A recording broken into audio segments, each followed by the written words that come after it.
మాతృదేవోభవ.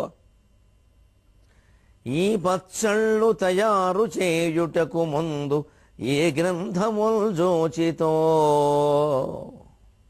అమ్మా, ఈ పచ్చళ్ళు తయారు చేయుటకు ముందు ఏ గ్రంథముల్ జోచితో. ద్వీపాకారపు సూపముల్ వడియముల్ వేపుళ్ళు తాలింపులా టాపుల్లేపును నీవు చేయునది వంట నోళ్ల పంట. ఈ పచ్చళ్ళు తయారు చేయుటకు ముందు ఏ గ్రంథముల్ జోచితో. ద్వీపాకారపు సూపముల్ వడియముల్ వేపుళ్ళు తాలింపులా టాపుల్లేపును నీవు చేయునది వంట నోళ్ల పంట. అరే వేపాకున్ కరి వేపజేయగల సాధ్వి నైషధాలంకృతి. వేపాకున్ కరి వేపజేయగల సాధ్వి నైషధాలంకృతి. నా పద్యములలోని జీవగుణ సన్మానము నీ వంటయే. నా పద్యములలోని జీవగుణ సన్మానము నీ వంటయే. ఏబిఎన్ ఆంధ్రజ్యోతి ప్రేక్షక మహాశయులందరికీ నవజీవన వేదం అనే కార్యక్రమంలో 633వ భాగానికి స్వాగతం పలుకుతాం. ఈ పచ్చళ్ళు తయారు చేయుటకు ముందు ఏ గ్రంథముల్ జోచితో. తెలుగు వాళ్ళకే ప్రత్యేకమైనవి పచ్చళ్ళు. భారతదేశం మొత్తం మీద ఎవరైనా పచ్చడి కావాలంటే తెలుగు వాళ్ళని అడుగుతారు. తెలుగు వాళ్ళతో పెట్టుకుంటే పచ్చడి అయిపోతారు. ఆ విషయం కూడా తెలుసు. ముఖ్యంగా ఊరగాయలు. ఆంధ్రులు, అందున గోదావరి జిల్లాలో ఏం మొహమాట పడక్కర్లేదు చెప్పడానికి. ఆ రుచే వేరు. పిఠాపురంలో కొత్తపల్లి కొబ్బరి అని ఉంటుంది. విశ్వనాథ సత్యనారాయణ గారు 1000 పడగల్లో చెబుతాడు. 12 చెట్లు ఉంటాయి సరిగ్గా. కొత్తపల్లి కొబ్బరి 12 ఉండేవి. మళ్ళీ ప్రపంచంలో ఇంకో చోట లేదా విత్తనం. దాని చిత్రం ఏమిటంటే దాంట్లో అది పచ్చిగా ఉన్నప్పుడు ఊరగాయకి ఎంత పులుపుగా ఉంటుందో పండిన తర్వాత మామిడి పండుగ అంత బాగుంటుంది. కొత్తపల్లి కొబ్బరి కావాలంటే పిఠాపురం వెళ్లాల్సిందే. ఇప్పుడేదో తర్వాత అంతటా వచ్చే కానీ పూర్వం అంతే. అది ఊరగాయ పెట్టారా, ఆ పళ్ళు తెచ్చారా అనేవారు. నూజివీడు రసాలు, దానికి అది ప్రసిద్ధి. పెద్ద రసాలు, మళ్ళీ చిన్న రసాలు, చెరుకు రసాలు ఎన్నున్నాయి. నిజంగా తెలుగు వాళ్ళు వంటలకి ప్రసిద్ధులండి. అందుకే ఈ పద్యం మా అమ్మగారి వంట మీద. సరే, అది ఇప్పుడు వారసత్వంగా కోడలకు కూడా వచ్చింది కాబట్టి మనకేమీ ఇబ్బంది లేదు, హాయిగా నడిచిపోతాం. ఈ పచ్చళ్ళు తయారు చేయుటకు ముందు ఏ గ్రంథములు చూచితో. ఎందుకంటే ఇప్పుడు వంటలు చేయడం కూడా టీవీలో చెబుతున్నారు, మరి లేకపోతే తెలియట్లేదు ఎవరికి. ముందు ఆ పచ్చళ్ళు చేయడం కంటే ఆ పెద్ద వంటశాల ఏర్పాటు చేసుకోవడం కష్టం. దానికి అవుతుంది 1 కోటి రూపాయలు. మాడ్యులర్ కిచెన్ అనో మాడిపోయిన పచ్చడేను, మాడ్యులర్ కిచెను మాడిపోయిన వేపుడు. కిచెన్ బాగుంటే సరిపోయింది, ఏమిటి చేయడం తెలియాలి. ఎలా ఉండేది ఆ వంట అంటే ద్వీపాకారపు సూపముల్. సూపం అంటే పప్పు విస్తట్లో వేస్తే అదేదో శ్రీలంక ద్వీపంలా ఉండాలి, అతుక్కోవాలి. పప్పులో 2 రకాలు ఉంటాయి. అది గట్టిగా ఉంటే పప్పు, పల్చగా ఉండేలా జారింది అనుకోండి పప్పు అవుతుంది. అది ముద్దపప్పు అంటే గట్టిగా ఉండాలి. ఇంకోటి పప్పు అంటారు, అది జారుతుంది. అది ఇప్పుడు వరుసలో మొదటి వాళ్ళకి వడ్డిస్తే చాలు, మిగిలిన వాళ్ళకి అదే పెడుతుంది. అంచేత పప్పు వండితే ముద్దపప్పులో అలా ద్వీపం, సింహళ ద్వీపంలా ఉండాలి అతుక్కుని. ఒడియములు, మళ్ళీ అందులో నంచుకుంటూ గుమ్మడికాయ ఒడియాలు. వేపుళ్ళు సరే. ఇవాళ అసలు వేపుడు అంటేనే భయపడిపోతున్నారు. ఆ వేపోయింది, పుళ్ళు మిగిలే తెగ భయపడిపోతున్నారు. వేపుళ్ళు ఎవరు తినరు, అసలు ఊరగాయలు ఎవరు తినరు. అందుకే ఎవరికి బుద్ధి చురుకుదనం లేదు. నెయ్యి వాడకుండా, ఊరగాయలు తినకుండా, అప్పుడప్పుడైనా వేపుళ్ళు తినకుండా ఉంటే బుద్ధి చురుకుదనం ఉండదు. పూర్వం వాళ్ళు ఖచ్చితంగా పొద్దున్న పప్పు కూర పచ్చడి ఏదో పులుసు, రాత్రి వేపుడు పచ్చడి. ఒక వేపుడు ఒక పచ్చడి ఖచ్చితంగా ఉండదు. వేపుడు చారు, పొద్దున్నేమో పప్పు కూర పులుసు, రాత్రేమో వేపుడు పచ్చడి చారు, మజ్జిగ ఎలాగో ఉంటుంది. అంటే 4 ఖచ్చితంగా 2 పూట్ల ఉండాల్సిందే. పొద్దున్న పులుసు, రాత్రి చారు, పొద్దున్న కూర, రాత్రి వేపుడు, పచ్చడి మాత్రం రాత్రి, వీలైతే పగలు కూడా కాస్త నాలుగుకి రాసుకోవడం అనేవారు. ఇప్పుడు ఈ చేసినవన్నీ దేనికి రాసుకున్నట్టు, అది అంతే. తాలింపులా టాపులు లేపునో, పోపు పెడితే మళ్ళీ టాప్ అదిరిపోవాలి, శబ్దం రావాలి, ఏమిటో జరుగుతోంది వంటింట్లో అని రావాలి గుమ్మకొమ్మలకి. నీవు చేయున్నది వంట, నోళ్ల పంట. మా నోరు పంట చేసుకుంటే తినేవాడు అదృష్టం అంటారు, అందువల్ల ఇలా వండుతావమ్మా. అరే వేపాకును కరివేపజేయగల సాధ్వి. అటువంటి వంట చేతనైన వాళ్ళు వేపాకేస్తే కరివేపలా గుమ్మగుమ్మలాడుతుంది. అది కొంతమంది సంగతి చెప్పకల వాళ్ళు కరివేపేస్తే వేప అవుతుంది. అందుకే నైషధాలంకృతి, నిషధ దేశాన్ని పాలించే నలమహారాజు అని ఏదో చెబుతారు, కానీ ఆయన బహుశా నీ దగ్గర నేర్చుకుని ఉంటాడమ్మా. నైషధాలంకృతి. నా పద్యములలోని జీవగుణ సన్మానము నీ వంటయి. నేను ఈవేళ ఇంత అందంగా పద్యాలు చెప్పి దేశం అంతా కవిరాజుగా కీర్తింపబడుతున్నాను అంటే నీ వంటేనమ్మా అని ప్రతి ఒక్క వ్యక్తి కూడా తల్లి వంటకి నమస్కారం చేయాలి, తల్లి సేవలకి నమస్కారం చేయాలి, జీవితాంతము చెప్పుకోవాలి. మా అమ్మ వండి పెట్టడం వల్లే మేము ఇలా ఉన్నామండి అంటే ఆ క్రియకి ఉండే గుర్తింపు, గౌరవం కారణంగా దాంట్లో ఉంటారు. దాన్ని అశ్రద్ధ చేసేసి వాళ్ళు ఏదో సంపాదించడం లేదని, వాళ్ళకి ఏదో జాబ్ లెస్ అని ఇంగ్లీషు మాట్లాడి అక్కడికి అదే వాళ్ళు ఏదో ఖాళీగా ఉన్నట్టు మాట్లాడడం వల్ల చాలామంది ఆ పని మానేసి ఉద్యోగాలు మొదలెట్టారు. ఇప్పుడు ఈ సుఖం లేదు, ఆ సుఖం లేదు. ఇప్పుడు వాళ్ళు ఏమైనా బాగున్నారంటే అది లేదు. ఇదివరకు ఏదో మనకి చేసి పెట్టేవారు, వాళ్ళు తినేవారు. ఒక్కోసారి వాళ్ళు తినడం కోసమే మనకి చేసి పెట్టేవారు, అదో సరదా. మనం చేసి పెట్టి వాళ్ళు తినేవారు. అంచేతను ఆ వంట పనిని తక్కువ అంచనా వేయద్దు. జీవితమే దాని మీద ఆధారపడింది. శతం విహాయ భోక్తవ్యం అన్నారు. 100 పనులు మానేసినా ముందు భోజనం చేయమన్నారు. ఈ 100 పనులు చేయాలంటే ఓపిక ఎక్కడి నుంచి రావాలి. ఆ వంటకి నమస్కారం. ఆ పైన కథా ప్రవేశం చేద్దాం. మన వంట మనం చూద్దాం. దశావతారాలు వర్ణించింది తరంగం. ఇప్పుడు ఒక మాట అంటోంది, అయ్యా ఇదేదో జీవ పరిణామం అని, క్రమంగా ఏదో నీటిలో ఉండే జీవి, ఆ పైన ఉభయచరమైనటువంటి తాబేలు నీరు మీద నేల మీద ఉండేది, ఆ పైన నేల మీద ఉండే వరాహ అవతారం, ఆ పైన ఏదో సగం మనిషి సగం జంతువు నరసింహ అవతారం, ఆ పైన ఏదో ఆటవికుడు గొడ్డలు ధరించినట్టుగా ఆదిమ మానవుడికి సంకేతం, ఇలా ఏవో చెబుతారు. సరే, ఈ భావాలకేం కానీ దాని మీద ఏవో రకరకాల సిద్ధాంతాలు అల్లారు. అవన్నీ అలా అట్టిపెట్టు, పెద్ద విషయం కాదు ఇది అంది. కారణం ఇక్కడే మనం ఒక్క మాట, ఈ కావ్యం రాసిన తరువాత నాకు తెలిసినటువంటి విషయాన్ని నేను చెప్పడం ధర్మంగా భావిస్తున్నా. ఎందుకంటే ఈ కావ్యం వింటున్న వాళ్ళు చాలామంది పుస్తకం కొనుక్కోవాలని తాపత్రయపడుతున్నారు. మీకు అందరికీ శుభవార్త, తప్పనిసరిగా శ్రావణ మాసం నాటికి మీ చేతుల్లో పుస్తకం ఉంటుంది. ఇప్పుడు ఏదో తాత్పర్యాలతో సహా అచ్చు వేయిస్తున్నాం. ఇప్పటికే 3-4 సార్లు వేశాం, ఎప్పుడూ అయిపోయినాయి. బాగా అడుగుతున్నారు. అన్ని పుస్తకాల షాపుల వాళ్ళు కూడా నాకు ఫోన్లు చేస్తున్నారు. అందుకని శ్రావణ మాసం నాటికి తప్పకుండా ఉంటుంది. అందులో ఉన్న విషయాలన్నీ వరుసగా చదివేవాళ్ళు మళ్ళీ తేడాగా అనుకోకుండా నేను ముందు చెబుతున్నాను. దశావతారాలు జీవ పరిణామంగా ఈ కవి కూడా భావించాడు. తప్పేం లేదు అందులోనూ. కానీ దశావతారాలు మనం అనుకున్న వరుసలోనే వచ్చాయి అనడానికి ఆధారాలు లేవు. తర్వాత పురాణాలు పరిశీలిస్తుంటే తెలిసిన విషయం, ఒక్కొక్కటి ఒక్కో కల్పంలో జరిగింది. ఏది ముందో ఏది వెనకో కూడా మనం ఖచ్చితంగా చెప్పలేం. ఇందులో మళ్ళీ కృష్ణావతారం బదులు బలరామ అవతారాన్ని చూపించేవారు ఉన్నారు. ఈ బుద్ధావతారంలో అభిప్రాయ భేదాలు ఎలాగూ ఉన్నాయి. అంచేత ఇవన్నీ మనం ఈ చర్చలో పడితే అసలు ఈ అవతారాలు ఎత్తడం, దాని నుంచి మనం నేర్చుకోవాల్సిన విషయం, ఈ సారాంశం మరుగున పడిపోతుంది. అందుకని ఆ చర్చలోకి మనం వెళ్ళొద్దు. అందుకే సముద్రం అంటోంది, కవి ఈ పరిణామాలు ఇవన్నీ ఎలా ఉన్నా ఒకటి మాత్రం ఖాయమయ్యా, నీటి నుంచే జీవి పుట్టింది అనేది అందరూ అంగీకరించవలసిన విషయం. నీరు లేని చోట జీవం ఉండే అవకాశం లేదు. అందుకే మీరు బాగా గౌరవించే సంస్కృత భాషలో జీవనము అంటే నీరు అని కూడా అర్థం ఉంది. అంచేతను ఈ సృష్టిలో జీవం ఏర్పడడానికి నేను మూలం, సముద్రమే మూలం అనే విషయం నీకు తెలుసున్నది.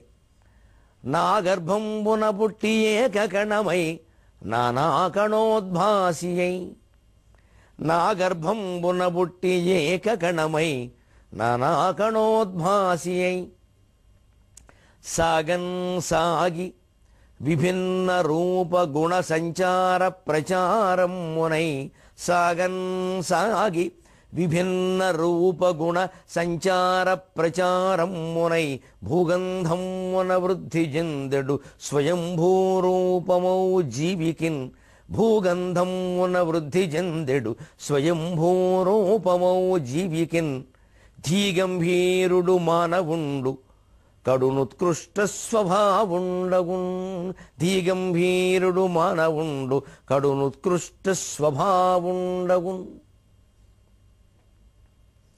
నా గర్భంబున పుట్టి ఏకకణమై నానాకణోద్భాసియై సాగన్ సాగి విభిన్న రూప గుణ సంచార ప్రచారమునై. ఊరికి ఈ శాస్త్రీయమైనటువంటి చర్చలు మనకి ఇక్కడ కావ్యపరంగా అంత అవసరం లేదు కాబట్టి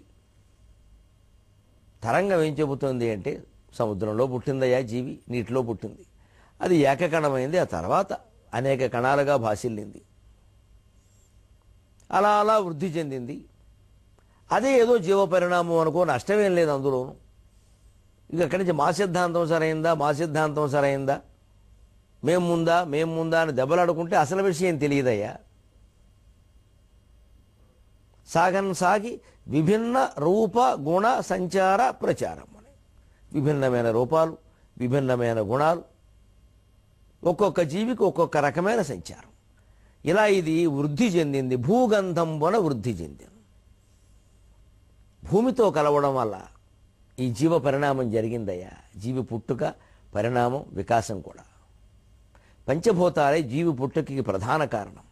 అందుకే మానవులైనా జంతువులైనా ఏదో సూక్ష్మమైన కీటకాలైనా ప్రతి జీవికి పంచభూతాలే కారణం. ఒక మొక్కను తీసుకున్నాం మనం, ఓ మొక్క నాటాం, అది భూమిలోనే నాటాం, భూమి ఉంది. నీరు పోసాం, నీరు ఉంది. సూర్యరశ్మి తగులుతోంది, అగ్ని ఉంది. గాలి తగులుతోంది, వాయువు ఉంది. శూన్యంలోనే పెరుగుతోంది, ఆకాశం ఉంది. మానవ శరీరాన్ని తీసుకున్నా చర్మం, రక్తం ఇవన్నీ భూతత్వాలుగా భావిస్తున్నాం. అందరూ చెబుతున్నదే. చర్మం ప్రధానంగా, రక్తం జలతత్వం, కళ్ళల్లో ఉండేటువంటి దీప్తి, శరీరంలో ఉండే తేజస్సు అగ్నితత్వం, ప్రాణవాయువు వాయుతత్వం, కంఠంలో మొత్తం ఉండే హాలో ఖాళీ శూన్యం అది ఆకాశతత్వం. ఈ రకంగా మానవ శరీరంలో, ఇతర జీవుల శరీరాల్లో మొత్తం ఉన్నవన్నీ పంచభూతాలే. పంచభూతాల్లో అది సత్తా రూపంలో ఉంది, మానవుడిలో అది స్ఫురిస్తోంది. అంతే తేడా. దాన్నే శంకరాచార్య వేదాంత డిండిమ స్తోత్రంలో పరమ శాస్త్రీయంగాను వేదాంతపరంగాను కూడా చెబుతారు. దేహాది పంచకోశేషు యా స్ఫూర్తిరనుభూయతే సా స్ఫూర్తిరాత్మా నైవాన్యతు ఇది వేదాంత డిండిమక. దేహం మొదలైన వాటిలో ఉండే పంచకోశాలు ఉన్నాయా, అన్నమయ కోశం, ప్రాణమయ కోశం, మనోమయ కోశం, విజ్ఞానమయ కోశం, ఆనందమయ కోశం. ఈ కోశాల్లో నేను నేను నేను నేను అని స్ఫురిస్తున్నది ఏమిటో చూడండి, ఆత్మ. అది ఒకటి ఉంది, అది అంగీకరించి తీరాలి. నేను లేను అనేవాడే నాస్తికుడు, దేవుడు లేడనేవాడు కాదు. దేవుడు లేడని ఎవడైనా అనొచ్చు, నేను లేనని ఎవడైనా అంటాడా? ఆ నేనే దేవుడు. ఆ నేను అనేదానికి మనం పేర్లు పెట్టడం వల్ల, రూపాలు కల్పించడం వల్ల ఆ నేను మనకు అర్థం కాకుండా పోయింది. ఆ నేనుని అర్థం చేసుకుంటే ఇన్ని గొడవలు ఉండవు, ఇంత తాపత్రయాలు కూడా మనకు ఉండవు. అలాగే వ్యోమాది పంచభూతేషు యా సత్తా భాసతే నృణాం సా సత్తా పరమం బ్రహ్మ ఇది వేదాంత నిండిమక. దేహాది పంచకోశాల్లో ఏది స్ఫురిస్తుందో, నేను నేను అని స్ఫురిస్తుందో, అదే స్ఫురించకుండా సత్తారూపంలో పంచభూతాల్లోనూ ఉందయ్యా. ఆకాశంలో, భూమిలో ఉంది. అదే ఆత్మ. సత్తారూపంలో ఉండడం అంటే ఏమిటి? ఎవరి సత్తా ఎవరికి తెలుసు ఉంటా అంటే తెలిపితే గాని తెలియనిదే సత్తా. తెలిసేది స్ఫూర్తి. కాస్త ఓపిగ్గా అర్థం చేసుకుందాం. నా సత్తా చూపిస్తా అంటే చూపిస్తే కానీ తెలియదు అనమాట. ఆ సత్తా ఉంది. సత్తత ఉండుట, ఎగ్జిస్టెన్స్ అంటారు దాన్ని, ఉనికి అంటారు తెలుగు. సత్తా అంటే ఉండుట, ఉంది. అందుకే నా సత్తా చూపిస్తా అంటాడు. నా స్ఫూర్తి చూపిస్తా అండు. చూపిస్తేనే స్ఫూర్తి తెలుస్తుంది. స్ఫూర్తి అంటే చూపించేది, స్ఫురించేది. స్ఫురించకుండా లోపల ఉండేది, స్ఫురించడానికి అవసరమైతే సిద్ధపడేది సత్తా. అది ప్రతి వస్తువులోనూ ఉంది. అక్కడ స్ఫురించడం లేదు. ఎందుకంటే స్ఫురించడానికి అవసరమైనటువంటి జీవుడు అక్కడ లేడు కాబట్టి. అందుకే అష్టమూర్తుల్లో జీవుడు ఒకడు. ఆ జీవుడు ఉన్న చోటే మానవుడు స్ఫురిస్తాడు. ఆ జీవుడు లేని చోట ఆ పదార్థం అలా జడంగా ఉంటుంది. అంత మాత్రం చేత లేదనడానికి వీల్లేదు. ఇక్కడ ఏది స్ఫురిస్తుందో అక్కడ ఏది సత్తా రూపంలో ఉంది. అక్కడ సత్తా, ఇక్కడ స్ఫూర్తి. దేహాది కోశగా సత్తా యాసా వ్యోమాది భూతగా మానాభావాత్ నతద్భేద ఇది వేదాంత నిండిమక. ఈ దేహాది కోశాల్లో ఏది ఉందో అదే ఆకాశం మొదలైన పంచభూతాల్లో సత్తాగా ఉందయ్యా. మాన అభావాత్ కొలిచి ప్రత్యేకంగా చెప్పలేం కాబట్టి నతద్భేదగా అది భేదమే కాదయ్యా. అంతటా నిండి ఉన్నది ఒకే ఆత్మ అని శంకరాచార్య శాస్త్రీయంగా అద్వైతాన్ని రుజువు చేశారు. అది నమ్మకానికి సంబంధించిన విషయం కాదు. ఆయన మీద గౌరవంతో మనం అంగీకరించాల్సిన అవసరమే లేదు. అది వాస్తవం. ఎప్పుడు సిద్ధాంతం అంటే అలా ఉండాలి. అంతేగాని ఏదో వారు చాలా గొప్పవారండి, వారు చెప్పిన దాన్ని ఎలా కాదంటామండి, ఈ మాటలు పనికిరావు. ఇంకా వారు చాలా గొప్పవారైతే కావచ్చు, మేధావి అవ్వాలని ఏం లేదు. మేధావులు కానివాళ్ళు కూడా చాలామంది గొప్పవాళ్ళు అవుతారు. మంచివాళ్ళు కానివాళ్ళు కూడా చాలామంది గొప్పవాళ్ళు అవుతారు. గొప్పవాళ్ళు అవ్వడం అనేది మంచివాళ్ళు అవ్వడానికి, మేధావులు కావడానికి భిన్నంగా కూడా ఉంటుంది. ఏదో 10 మందిలో ప్రచారం వస్తే గొప్పవాళ్ళు అవుతారు. ఏముంది దీనికి? అంచేది ఆ గొప్పతనాన్ని మనం ప్రధానంగా తీసుకోకూడదు. మేధాశక్తిని, మంచితనాన్ని ప్రధానంగా తీసుకోవాలి. జీవుల్లో ఉన్నటువంటి స్ఫురణకి, ఆ వస్తువులో ఉండే సత్తాకి మధ్యలో ఉండేదాన్ని ఎవరూ కొలిచి చూపించగలిగింది కాదు. అంటే అంతటా అదే ఉందని అర్థం. అంచేతన అదే సత్తా కదా. ఆ రకంగా జడ పదార్థాలుగా కనపడుతున్న పంచభూతాల్లోనూ కొంచెం వృద్ధి చెందేటువంటి లక్షణం కలిగిన మొక్కల్లోనూ కాస్త ఎక్కువగా చలించి పరిగెట్టే లక్షణం కలిగిన భయము, కోపం మొదలైనవి కలిగినటువంటి జంతువుల్లోనూ అనేక రకాల భావాలకు మూలమైన మానవులలోనూ ఉండేది ఒకే తేజస్సు. కాబట్టి అన్ని జీవులు కూడా, చరాచర జీవరాశులన్నీ, కదిలేవి కదలనివి అన్నీ భగవంతుడి రూపములే. స్వయంభూ రూపమౌ జీవికిన్, స్వయంభువైనటువంటి పరమాత్మ యొక్క రూపాలే. ఆత్మభువ ఆత్మయోనికి ఆత్మభవునీశ్వరునే శరణంబు వేడెదన్. అన్నీ పరమాత్మ రూపాలే.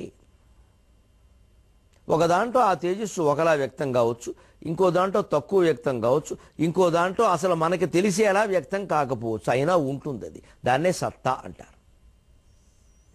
అలాగా భూగంధమున వృద్ధి చెందడు స్వయంభూరూపమౌ జీవికిన్, ధీగంభీరుడు మానవుండు తదుకడునుత్కృష్ట స్వరూపుండగును. ధీగాంభీర్యం కలిగినటువంటి మానవుడు ఈ జీవులన్నిటిలోకి ఉత్కృష్ట జీవి అవుతాడు. జంతువునాం నరజన్మ దుర్లభం అన్నట్టుగానే. ఎందుకు ఉత్కృష్టుడని చెప్పాలి? ఇవాళ నికృష్టంగా ఉంది మనిషి ప్రవర్తన. గాలి కలుషితం చేస్తున్నాడు, ఆకాశాన్ని కలుషితం చేస్తున్నాడు, అగ్నిని కలుషితం చేసేసాడు, నీటిని ఎప్పుడో కలుషితం చేసేసాడు, భూమిని మొత్తం మలమూత్రాలతోటి, మందుపాత్రలతోటి నింపేశాడు. ఇవన్నీ మనిషి వల్లే జరిగాయి. సెల్ ఫోన్లో వచ్చాక పిచ్చుకలు, పావురాలు ఏవీ బతికే అవకాశం లేకుండా పోయింది. ఇటువంటి మనిషి జీవులన్నింటిలోకి ఉత్తముడు ఏమిటండి? అర్థం లేని మాట. నిజానికి మనిషి చాలా ఉత్తముడు. ఎందుకంటే ఆతని గుండె నిండుదనము, ఆతనికున్న విచక్షణము, మేధాతపనీయ వైఖరియు, ధార్మిక కార్మిక మార్మికాంశలున్, ప్రాతలు కొత్తలెల్ల సమభావమునన్ కలగల్పు నేర్పు వేరై తులలేక పనతలు కొత్తల్ల సమభావమునన్ కలగల్పు నేర్పు వేరై తొలలేని గౌరవమునందగజేసెను జీవులన్నిటన్. ఒక నిండు గుండె కలిగి కరుణారసాన్ని ప్రవహింపజేసే అవకాశం మనిషికి ఉంది. ఒక పులికి లేదు, సింహానికి లేదు, ఏనుగు లేదు. ఎదురు జంతువు కనపడితే తొక్కేస్తుంది. అతనికున్న విచక్షణము, ఇది నేను తినచ్చు, ఇది నేను తినకూడదు, ఇది నేను చెయ్యొచ్చు, ఇది నేను చెయ్యకూడదు, ఇలా మాట్లాడచ్చు, ఇలా మాట్లాడకూడదు, ఇలా చూడొచ్చు, ఇలా ఇటుకేసి చూడకూడదు. ఈ విచక్షణ జ్ఞానం మనిషికి ఉంది, జంతువులకు లేదు. అందుకే జంతువుల్లో ఆవుల్లో పశువుల్లో అన్నింటిలోనూ కూడా దూడ పుట్టి గిత్త దూడ మళ్ళీ తల్లితోనే కలుస్తుంది. మనిషి అలా ప్రవర్తించగలడా? మేధాతపనీయ వైఖరియు, ఎంత మేధాశక్తి అండి! ఇసుక గడియారాన్ని కనిపెట్టింది మొదలు ఇంటర్నెట్ వరకు సమస్తము మానవుడు మేధాశక్తి వల్ల కనిపెట్టినవే కదా. ధార్మిక మార్మిక కార్మికాంశాలను ధర్మాన్ని నిలబెట్టిన వాడు మానవుడు, మర్మంగా ప్రవర్తించగలిగిన వాడు మానవుడు, ఎంత పనైనా కష్టపడి చేయగలిగిన కార్మికుడు మానవుడు. మానవుడే మహనీయుడు, మాననీయుడు. ధార్మిక మార్మిక కార్మికాంశాలు ప్రాతలు క్రొత్తలెల్ల సమభావమునం కలగలుపు నేర్పు. ఇదివరకు నాగరికత ఏమిటి, ఇప్పుడు నేను బతుకుతున్న బతుకేమిటి, అది ఇక్కడ ఎంతవరకు పనికొస్తుంది, ఏది పనికిరాదు, ఏది పనికొస్తుంది అని విచక్షణ జ్ఞానంతో పాత సంప్రదాయాలను కొనసాగించుకుంటూ కొత్త వాటిలో సరైన వాటిని స్వీకరిస్తూ ఒక అద్భుత నాగరికత నిర్మాణం చేయగలిగిన విశిష్ట జీవయ్య మానవుడంటే. ఇంత నేర్పు ఉండడం వల్లే తొలలేని గౌరవమునందగ చేసెను జీవులన్నిటిని. ఆతని గుండె నిండుదనము, ఆతనికున్న విచక్షణంబు, మేధాతపనీయ వైఖరియు, ధార్మిక మార్మిక కార్మికాంశలున్ ప్రాతలు క్రొత్తలెల్ల సమభావమునన్ కలగల్పు నేర్పు వేరై తొలలేని గౌరవమునందగ చేసెను జీవులన్నిటన్. కవి ఇంకా ఒక్క మాట చెప్పాలంటే, మానవ జీవనము బహుమానము జీవికి, జన్మ జన్మలందు ఏ నవనీత దానములను ఎన్నియో చేసిన గాని చిక్కబోదు. మానవ జీవనము బహుమానము జీవికి, ఎన్ని జన్మనందు జన్మ జన్మలందు ఏ నవనీత దానములను ఎన్నియో చేసిన గాని చిక్కబోదు. ఈ నవలోక భోగములు, ఈ మృదు మంజుల భావ పుష్పముల్ మానవుడొక్కరుండే తన మానసమందనుభూతి చెందడిన్. ఇతర జీవుల కంటే మనిషి గొప్పవాడు అని శంకరాచార్య కానీ ఇతర శాస్త్రజ్ఞులు కానీ ఎందుకు చెబుతున్నారు అంటే, మానవ జీవనము బహుమానము జీవికి. మన పురాణాలు పేర్కొంటున్నాయి, శాస్త్రీయ విజ్ఞానం కూడా పేర్కొంటుంది. మనిషిగా పుట్టడం గొప్ప బహుమానం. జన్మ జన్మలందు ఏ నవనీత దానములను ఎన్నయో చేసిన గాని చెక్కబోదు. వెన్న దానం చేసి ఉండాలి, మానవుడుగా పుట్టాలి అంటే. మానవుడు సుకుమారుడు కాబట్టి మరి ఆ సుకుమారంగానే మనం ఉంటున్నామా ఆలోచించాలి. రాక్షసుల్లా ప్రవర్తిస్తున్నామండి ఆశ్చర్యకరంగా. రాక్షసులే మనకంటే నయమనిపిస్తుంది. తల్లిని చంపిన రాక్షసుడు ఎవడో మనకు కనపడ్డు పురాణాల్లో. తల్లిని చంపుతున్న వాళ్ళు ఉన్నారు, ఇప్పుడు తల్లిని బతుకుండగానే శ్మశానాల్లో పడేసేవాళ్ళు ఉన్నారు. తల్లిదండ్రి ఇంటికి వచ్చి నాకింత ఆశ్రయం ఇవ్వరా అంటే గెంటేసిన వాళ్ళు ఉన్నారు. పిల్లలు నలుగురు పిల్లలు ఉండి కూడా చూడకపోతే ఒక ఆయన ఎక్కడో దూరం వెళ్ళిపోయాట. అక్కడెక్కడో హరిద్వార్లో బతికి 2-3 ఏళ్ల పాటు తర్వాత ఏదో కన్న పిల్లల మీద మమకారం వచ్చి ఇంటికి వస్తే మాకు అక్కర్లేదు బొమ్మన్నట్ట, మేము చూడమని చెప్పాట. చివరికి అడుక్కున్నాడండి, మెట్ల మీదకి వచ్చిన. ఆ అడుక్కోగా సంపాదించిన సొమ్ములోంచి మొన్న ఒక బడిలో అనాథ పిల్లలకి బట్టలు కొట్టించాడు, అడుక్కునేవాడు. ఇంకా పాపం ఆ ముసలి తండ్రికి తన పిల్లలు కాకపోయినా వేరే పిల్లలకైనా ఏదో చేద్దామన్న తాపత్రయం. ఇది కదా సౌకుమార్యం అంటే. నవనీత దానం ఇస్తే గాని మానవ జన్మ రాదు అని సాగర ఘోష కవి ఎందుకంటున్నాడు అంటే, నవనీతంలాగా మనిషి ప్రవర్తించాలి. నవనీతం శ్రీకృష్ణుడికి నైవేద్యం పెట్టగానే సరిపోలా, మన మనస్సును నవనీతం చేసుకోవాలి. అంతేకాదు ఆచారాలు సంప్రదాయాలు అనేక విషయాల్లో ఎప్పటికప్పుడు నవనీతం కొత్త ఆలోచనతో ప్రవర్తించాలి. మూఢంగా పాత వాటిని అనుసరించడం కాదు, అలాగని మూర్ఖంగా వాటిని తిరస్కరించడము కాదు. ఈ కాలానికి ఏది పనికొస్తుంది, ఏది పనికిరాదు. అందుకే పాత కొత్త సమభావంతో చూడగలిగే నేర్పు ఉండాలి. అదే మానవ జీవనం. అందుకే ఈ నవలోక భోగములు, ఈవేళ లోకంలో ఉన్న భోగాలు చూడండి, ఎన్ని విమానాలు ఎక్కుతున్నామండి. సామాన్యులు కూడా గంట ప్రయాణం చేస్తే 2500 టిక్కెట్కు తగ్గిస్తున్నారు ఇప్పుడు కేంద్ర ప్రభుత్వం వాళ్ళు. సామాన్యులు కూడా ఎక్కుతారు. ఏసీల్లో చాలా సామాన్యులు కనపడుతున్నారు. పేదవాళ్ళు కూడా శుభ్రంగా ఏసీ హాల్లో కూర్చుని సినిమాలు చూస్తున్నారు. అనేక రకాల భోగాలు అబ్బాయండి. ఇన్ని రకాల భోగాలు మనుషులకు కాకపోతే వస్తాయా? ఇన్ని సౌకర్యాలు ఈవేళ. పూర్వం ఒక 30 ఏళ్ల వెనక్కి వెడితే, ఒక 50 ఏళ్ల వెనక్కి వెడితే రైళ్ళు ఏమిటి, ఇవాళ రైళ్ళు ఏమిటి, ఆవేళ ప్రయాణాలు ఏమిటి, ఇవాళ ప్రయాణాలు ఏమిటి. ఎన్ని నవలోక భోగాలు. ఈ మృదు మంజుల భావ పుష్పములు, అది కావ్యాల గురించి, సంగీతం గురించి, కవిత్వం గురించి, నాట్యం గురించి, శిల్పకళ గురించి. ఈ మృదువైన మంజులమైన భావ పుష్పాలు అంటే ఆలోచనా పుష్పాలు. ఎన్ని రకాల కావ్యాలండి. సంస్కృతంలో ఎన్నున్నాయి, తెలుగులో ఎన్నున్నాయి, భారతీయ భాషల మొత్తంలో ఎన్నున్నాయి, ప్రపంచంలో ఎన్నున్నాయి. ఎన్ని రకాల గ్రంథాలు సృష్టించాడండి. సంగీత ప్రపంచం ఎంత విస్తరించిందండి. 72 మేళకర్త రాగాల నుంచి ఎన్ని ఆవిర్భవించాయండి. ఎంత సంగీత ప్రపంచం అండి. క్రీడా ప్రపంచం ఎంత విస్తరించిందండి. పల్లెటూళ్ళలో కబడ్డీకి, గూటీ బిళ్ళకి పరిమితం అయిపోయినటువంటి ఆట వేళ ఒలింపిక్స్ పేరు మీద మొత్తం ప్రపంచం అంతా ప్రసిద్ధమైంది. ఇవి మృదుమంజుల భావ పుష్పాలు. రకరకాల కళలు, క్రీడలు ఎంత అభివృద్ధి చెందాయి. మానవుడొక్కరుండే తన మానసమందు అనుభూతి చెందడిన్. ఇంత అభివృద్ధి చెందిన కావ్యాలని, సంగీతాన్ని, నాట్యాన్ని, శిల్పాన్ని, చిత్రలేఖనాన్ని, ఇతర కళల్ని మనిషి అనుభూతి చెందినట్టుగా ఒక జంతువు, ఒక చెట్టు, ఒక రాయి అనుభూతి చెందగలదా? మానవ జీవనము బహుమానము జీవికి జన్మ జన్మలందు ఏ నవనీత దానములనెన్నిజ చేసిన గాని చిక్కబోదు ఈ నవలోక భోగములు. ఈ మృదు మంజుల భావ పుష్పముల్ మానవుడొక్కరుండే తన మానసమందు అనుభూతి చెందడిన్. మనిషి ఒక్కడే తన మనస్సులో ఇవన్నీ అనుభూతి చెందుతూ ఉంటాడు కవి. అటువంటి మనుష్య జాతుల్లో కొన్ని జాతులకే ఎందుకు ప్రత్యేకతలు ఉంటాయి. ఇంతమంది మనుషుల్లో కొంతమందికే కొన్ని ప్రత్యేకతలు ఉంటాయి. దీంట్లో భగవద్ విలాసం ఏమిటి? ఇది 23:30 గంటల్లో మనం తెలుసుకుందాం. అంతవరకు తెలుగు ఎక్కువగా వాడదాం, నీళ్లు తక్కువగా వాడదాం.